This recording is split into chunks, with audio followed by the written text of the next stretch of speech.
tahajud, dia mewajibkan dari mulai awal malam dia tahajud sampai akhir malam, nggak akan sanggup. Pasti hanya berapa malam dilakukan, selanjutnya dia tidak lakukan lagi. Tapi beda kalau kita lakukannya rutinitas tapi sedikit, mulai 2 rakaat dulu atau 4 rakaat dulu rutin, nanti kita lanjutkan lagi sampai tidak lebih dari 11. Tapi rutin dibanding dia kerjakan dari awal malam dengan puluhan rakaat dan berapa hari, setelah itu nggak ketinggalan. Pasti akan kalah. Orang yang tidak mengikuti sunnah takalur pasti dia akan kalah. Makanya ikuti sunnah, jangan takalur, jangan memberatkan diri. Ikuti sunnah, mudah mengikuti sunnah ini. Jadi agama Islam semuanya adalah agama yang mudah. Dalil-dalil dari Al-Quran dan dari sunnah Nabi banyak sekali. Tentang apa saja semuanya mudah. Jadi kalau ada orang mengatakan bahwa mengikuti salaf itu sulit, apanya yang sulit? Sudah semuanya. Cuma mungkin dalam orang membawakannya agak keras, agak kasar, atau kurang bijak. Tapi bukan agamanya yang sulit. Agama itu mudah. Jadi kita juga harus sampai dalam mendakwakan yang hak ini kepada kaum muslimin. Sehingga mereka tidak berat dalam menerima Islam. Umpamanya begini. Ya. Antum dalam keluarga jelas banyak pelanggaran dalam rumah tangga. Mungkin 100 atau 200 pelanggaran yang dilakukan. Apakah itu syirik? Apakah itu bid'ah? Apakah itu musik? Apakah itu segala macam? Dari mana yang harus kita mulai dakwah pada mereka? Dakwah al-aham dan muhim. Yang paling penting dulu. Kita ingatkan dia. Yang paling penting dulu. Apa yang pokok? Syirik itu dulu. Supaya dia tidak berbuat syirik. Mentauhidkan Allah.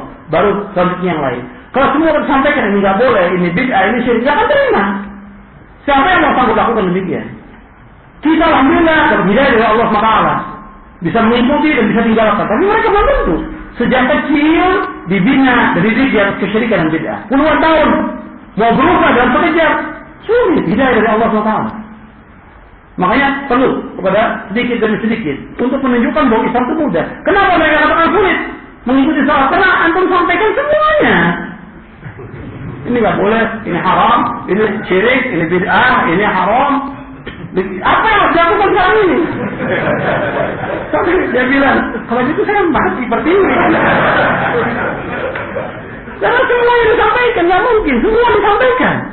Satu persatu disampaikan kepada mereka apa yang paling pokok dulu. Semua yang bukan ini nggak boleh. Maka dikatakan, kenapa anak saya habisnya di tempat itu semuanya nggak boleh, semuanya haram, semuanya beda. Orang tua juga bingung. Karena yang semuanya beda.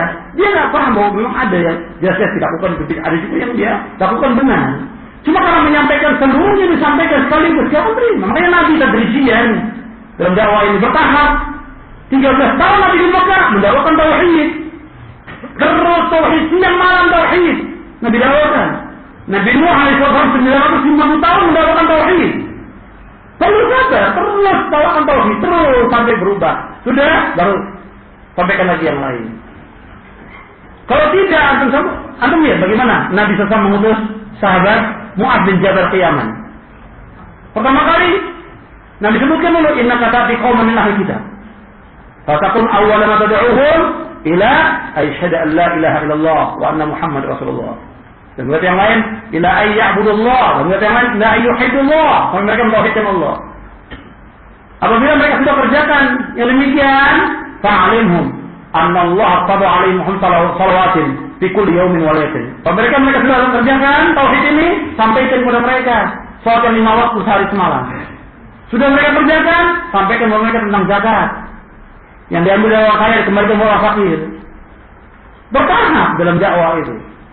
Jadi tidak dianggap bahwa agama Islam ini berat, mudah. Sangat-sangat mudah agama Islam ini. Makanya antum sampaikan kepada keluarga itu bertahap. Jadi jangan sampaikan semuanya, apalagi kalau dia memang awalnya dari orang-orang yang berbuat syirik, berbuat bid'ah. Sampaikan semuanya, nggak mungkin. Ini bid'ah, ini bid'ah. Yang mana yang paling pokok, yang paling besar dari bid'ahnya mereka itu dulu sampaikan. Bertahap. Dan itu yang diingatkan oleh ulama dalam kitab-kitab mereka. Diingatkan tadrijian. Hatta dalam kitab tauhid, hatta dalam kitab Fathul Majid dan yang lainnya. Dalam dakwah itu tadrijian. Jadi ini perhatikan, Islamnya agama yang mudah. Kemudian yang ketujuh, dasar Islam ini adalah Al-Quran dan Sunnah menurut pemahaman salafus saleh. Ini harus kita pegang seumur hidup kita. Al-Quran dan Sunnah la tahmis salaf. Nggak bisa kita berkatakan saya berpegang pada Quran Sunnah, saya berpegang pada Quran Sunnah. menurut pemahaman siapa? Pemahaman siapa? Menurut pemahaman dia sendiri, pemahaman ustadznya, pemahaman tokohnya, pemahaman siapa? Harus kita kuatkan, kita kait, kita ikat dengan pemahaman salafus saleh. Al-Quran wa sunnah ala fahmi salaf. Kalau kita ingat bahwa Nabi sudah mengatakan bahwa umat ini akan terpecah menjadi 73 golongan. Dan riwayatnya sahih, nggak bisa diartikan yang lain bahwa umat Islam pasti berpecah menjadi 73 golongan. Nabi yang mengatakan demikian as-sadiq al-masduq. 72 masuk neraka, tatafariqu ummati ala 73 firqah, kulluha fin-nar illa wahidah. Umat itu akan terpecah menjadi 73 golongan. 72 masuk neraka, satu yang masuk surga. Satu yang enggak ikut. Dan Nabi sebutkan hadis yang lain, hadis Irbad bin Sariyah, "May ya'ish minkum ba'di fa sayara ikhtilafan katsira, fa 'alaikum bi sunnati wa sunnati al-khulafa'ir rasyidin al-mahdiyyin, tamassaku biha wa 'addu 'alaiha bin nawajid wa iyyakum wa muhdatsatil umur, fa inna kulla muhdatsatin bid'ah wa kulla bid'atin dhalalah." Kata Nabi, barang siapa yang hidup sesudah wafat itu ada perselisihan yang banyak. Perselisihan yang banyak sekali perselisihan. Perpecahan dan perselisihan banyak sekali. Kemudian Nabi memberikan jalan keluar, dalam berpegang